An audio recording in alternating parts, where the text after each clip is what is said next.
राजा और बुद्धिमान लोहार बहुत समय पहले की बात है। एक शक्तिशाली राजा था जिसे अपनी सेना और ताकत पर बहुत घमंड था। वह सोचता था कि सिर्फ योद्धा और सेनापति ही राज्य के लिए सबसे जरूरी होते हैं। एक दिन राजा ने अपने दरबार में ऐलान किया, राज्य में सबसे महत्वपूर्ण व्यक्ति योद्धा हैं, क्योंकि वे हमें शत्रुओं से बचाते हैं। सभी दरबारी सहमति में सिर हिलाने लगे, लेकिन दरबार में मौजूद एक वृद्ध लोहार मुस्कुरा दिया। राजा ने उसे देखकर पूछा, तुम क्यों हंसे, लोहार? लोहार ने विनम्रता से उत्तर दिया, महाराज, क्या आप इस बात को परखना चाहेंगे कि सच में सबसे ज़रूरी कौन है? राजा को चुनौती पसंद थी। उसने आदेश दिया कि राज्य के सभी लोहारों को कारागार में डाल दिया जाए और किसी को भी हथियार बनाने की अनुमति न दी जाए।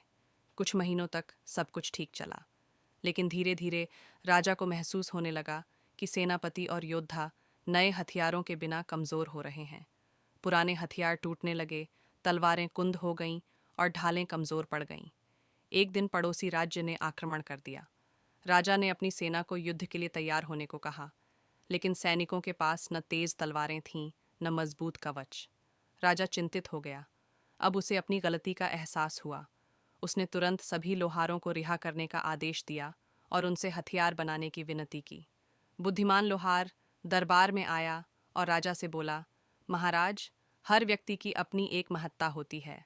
राजा, योद्धा, मंत्री और लोहार सभी अपने अपने कार्यों से राज्य को सशक्त बनाते हैं। अगर एक भी कड़ी कमजोर होती है तो पूरा साम्राज्य संकट में पड़ सकता है। राजा को उसकी बात समझ आ गई। उसने लोहार को सम्मानित